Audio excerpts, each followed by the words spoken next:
For God is with us. God is with us. This desert is a wicked place, weary from its wretched chase. So where does my help come from? Enemies are strengthening every hour like a plague. Oh, where does my help come from? Sing it. Their words cannot stand against us. For God is with us. God is with us. Their words cannot stand against us. God is with us. God is with us.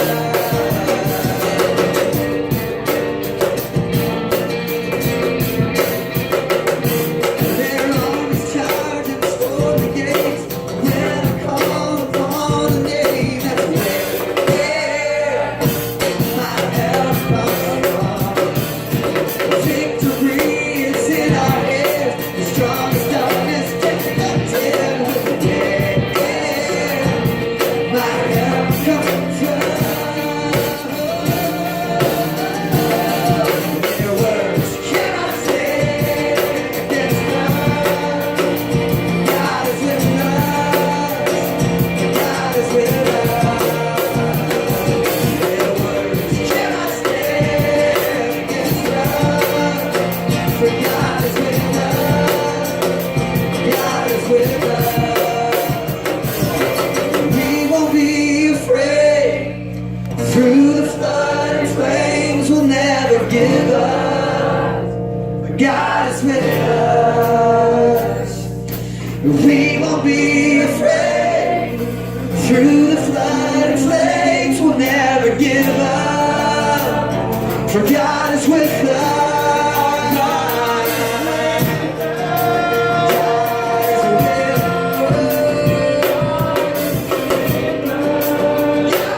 is with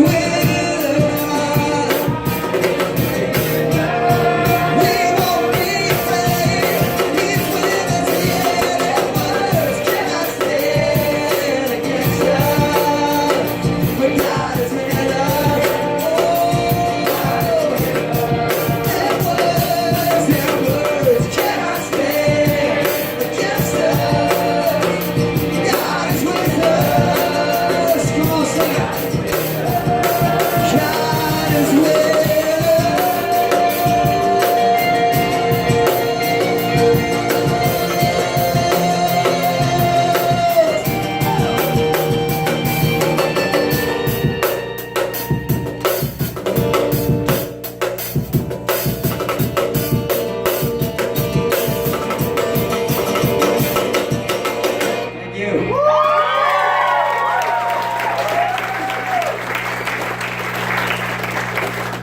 Yes. Everybody sit down. Sit down.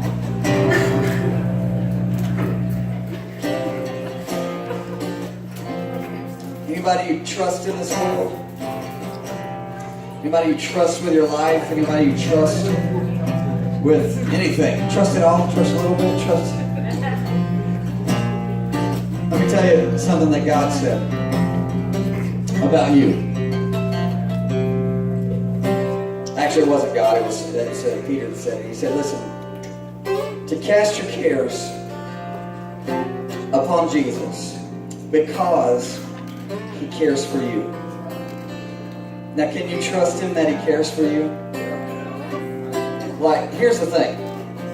Most of us, we know God is good. We know that God is love. We know that God is this thing and that thing. We know that He cares about people. But when it comes down to us, we're like, well, I think He cares about me. I'm not sure. I hope He cares about me. Well, I think He's going to take care of me. Well, I think He's going to meet my needs. I think He's going to... I know He's going to take care of them. So if I pray for them, I know He's going to take care of you. But if it comes to me, maybe. Are you with me? Anybody else? Pretty normal. So if you are feeling that way, it's pretty normal. When Peter said to take your cares Cast them upon Jesus. Why? There's a reason behind it. Because He cares for you. Now, if you could just imagine in your mind everybody else disappearing in this room right now. And it's just you and just Jesus. Nobody else. Matter of fact, just close your eyes right now. Ain't nobody else in here except you and Jesus. And as you look at Him, you're like, this is the one. This is the one that cares for me. And He says, I want you to do this one thing. I want you to take your cares. I want you to give them to me. And with your eyes closed right there, I want you to just take your care, whatever it is. Because see, everybody's got them. Everybody, and they're so different. I'll tell you what mine is tonight. My wife lost her job a few weeks ago. The only reason Disciples been able to do what we do is because my wife has had a job. And she's struggling with whether she goes and gets a job or follows her dream and does what she wants to do. And, and we're faced with, are we going to be able to keep doing this? So, hey, I got a care tonight, if you will. And I'm going to put it in my hand. So close your eyes with me. I got mine and you got yours. I got mine and you got yours. You put that care right there in your hand. Nobody but you and Jesus in this room tonight. Nobody else is here. It's just you and Him. Some of y'all are holding sickness in your hand. Some of you are holding hurt in your hand. Some of you are holding depression in your hand. Suicidal thoughts in your hand. Hurting yourself in your hand. Some of you guys are holding fear in your hand. Some of you know that God's called you to do something and you've been like just saying no over and over again. And tonight you're like, man, I really want to say yes. And you're holding that fear in your hand right now. Whatever it is, as it's in your hand right now, I just want you to give it to Him. Just with your eyes closed, just say, here you go, Jesus. You care for me. This is my cares. I give it to you. I give it to you. I give it to you right now. I give it to you. Just do it. Just give it to Him right now. Right now. Lay it at His feet. Cast your cares upon Jesus. For Jesus cares for you. There are things that I'll never understand. This road I will walk that has made me who I am. Reminiscing with a picture on the wall again, reminding me how far away I've been. I'm looking to lay my burdens down. There's something I can't carry anymore. I'm longing to lay my body down beside still waters and find rest for my soul. My knees are weak and my mind is tired. I followed every dream of every liar. If there's a place that you prepare for me that I belong, then let these dry bones arise to live and breathe your song. 'Cause I'm looking to lay my burdens down.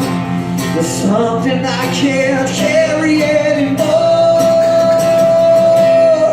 I'm longing to lay my body down beside still waters and find rest for my soul.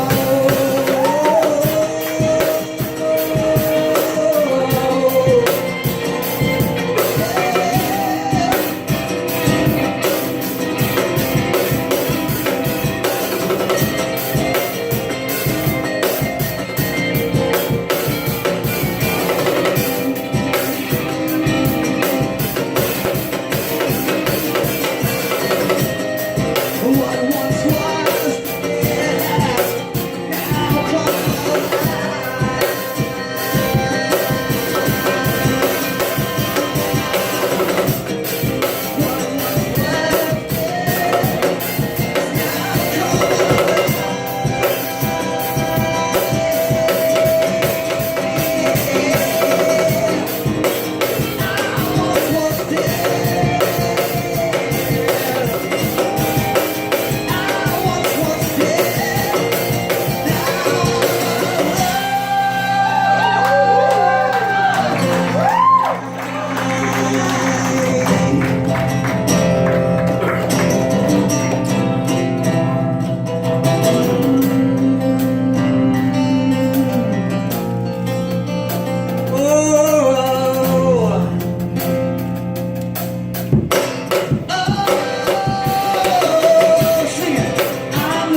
the song that I can't carry anymore. I'm longing to let my body down. This time still honors and rest for my soul. Look here, lay my burdens down. I just can't carry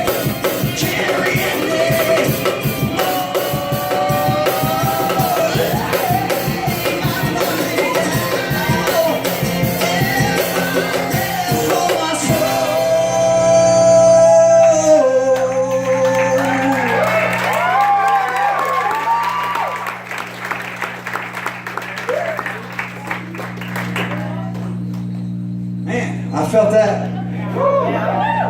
Hey, Joshy, can I get the slightest bit more amount of this vocal in this front monitor? If it's feedback, I'm sorry, you can turn it back down. So I want to give you another story behind the song. Is that okay? Is that cool with you? So we have a song called Dear X. Has anyone heard our song Dear X? So I went into a writing session with this guy in Nashville, and he had this cool string part. It was like, dun, dun, dun, dun, dun, dun, dun. I was like, oh man, that's different. I was like, what are we gonna do with this? And he had the drums come in, and just all of a sudden, like he starts playing that, and I hear the drums come in, and I'm like, all right, I want to write a letter. I want to write a letter, like a love letter, but like a goodbye love letter to like an ex-girlfriend, except the ex-girlfriend is a psycho ex-girlfriend. And it's the psycho ex-girlfriend known as sin. And so Dear X, whether you know it or not, is a love letter, a love song to my psycho ex-girlfriend known as sin. Now, if you've ever had a psycho ex-girlfriend, or have been one, or have had a psycho ex-boyfriend, or have been one, I have had a psycho ex-girlfriend, and I have been a psycho ex-boyfriend. So I know both sides of the game, folks. I know the way both of those minds work, all right? And, there's something about when you're dating, man, your mind, they talk about, you only use 15% of your mind. I think when you're dating, you use about 2% of your mind. It's pretty bad. Because let's just imagine, I know this never happened to you, but let's just imagine you were dating somebody and it didn't work out because the other person was crazy. And 2 years goes by, okay? So 2 years goes by, and then you see them and they're attractive. And you're like, oh, I remember her. You're telling your buddy, did you see her? I should call her. I should talk to her. Didn't you go over there before? Yeah, you did. Yeah, you did. Why'd you pick up? I don't know. I don't remember. It was good. Or, yeah, it was totally good. It was fine. Yeah, I don't know about this. I'll call her. Let's see her. Then you call, and she's like, hi! Wow! Good to talk to you. Sure, let's go see what. And then you go out, and then you sit down next to this person, and 60 seconds tops, and you're like, I now remember why I hate you. I couldn't tell my friend about it earlier. I had forgotten. 2 years went by. You know what I'm talking? Does anybody know what I'm talking about? You remember things, and you don't remember the bad things. You only remember the good things about sin and about your past, like the fun stuff. Oh yeah, man, we have fun, whatever. You don't remember the bad things, but then you sit down and actually have an intimate conversation with sin, and it's you're awful. You hate me, and I hate you too. I hate you back, that kind of thing. I remember this story, that I lived, going to my cousin's house, and I remember telling the story to people. When I tell the story, I'd be like, so I'll be talking to my cousin. I'll be like, remember the time, we were in the house, and we had the vodka, the orange juice, and we were drinking, and we were just out of our minds, and your mom came up the stairs, And she was just like, what are you guys doing? And we're like, nothing. And she's like, have you been drinking? And we're like, yeah. And she's like, well, don't leave. And we're like, okay. And then the moment she leaves, you're like, we gotta go. We can't stay here. So we're like, we gotta go. I was like, hey, Andy, we gotta leave. And he's like, bitch, you've been drinking. I'm like, I know, but we gotta leave. She caught us. Like, what does that even mean? And then we get in the car, and I'm going 15 miles an hour, and Andy's like, slow down. You're going too fast, right? And it's funny, you know, you tell this story, and it's like you laugh, but it's like, you know, when we tell those old stories, you know, you always leave out, like, and I woke up in somebody's yard, you know, and like you leave out, you know, you leave out rehab, and you leave out, you know, all your friends losing all their trust in you. You leave out all the bad things that you did. You leave out who you hurt. You leave out. You don't remember it correctly, right? You only tell the funny parts, and you use funny voices to make people laugh when you're telling the story, because you don't want them to know how it ruined you and how it wrecked you and how you felt like in that moment. That I remember getting behind the wheel of the car not long after that, and I remember praying the prayer and saying, and what your theology doesn't even matter to me in this moment, because this is just what I prayed, so deal with it. And I just said,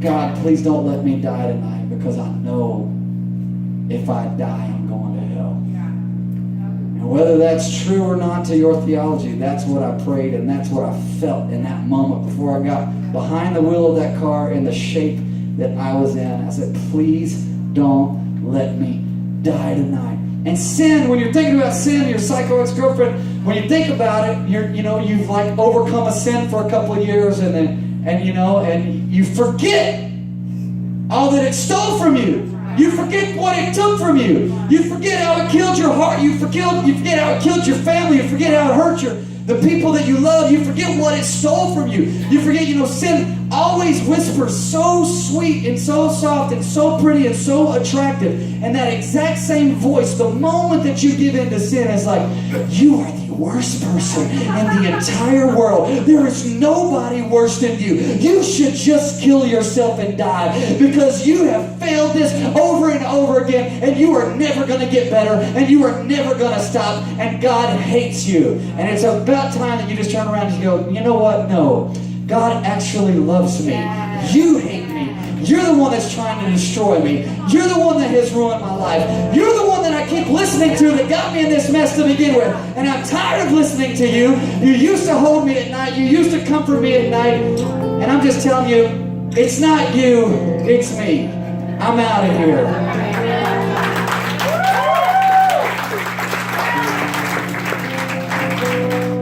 Sin is like still waiting and standing like, creeping at the door, right? And he's just waiting, like a psycho ex-girlfriend following it on Facebook and saying, oh, those pictures of your family are so cute. And it's like, dude, get out of here.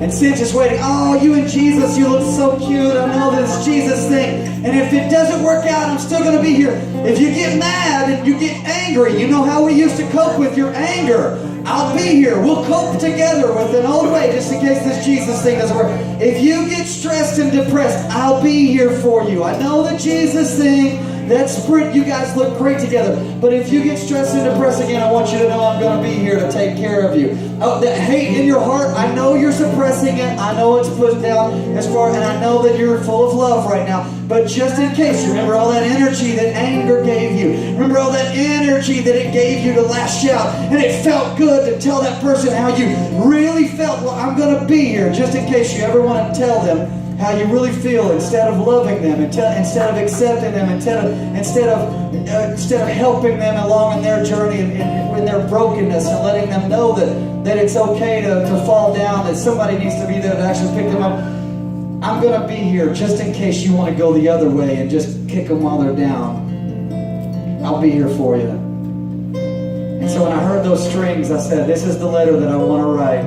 I want to write a letter to Sin and say, you used to have me, you used to own me, you used to control me, you used to make me dance your little dance. but now I've given my life to Jesus, and he says, the one that the Son has set free is free indeed. And I am free. Sin, you don't own me.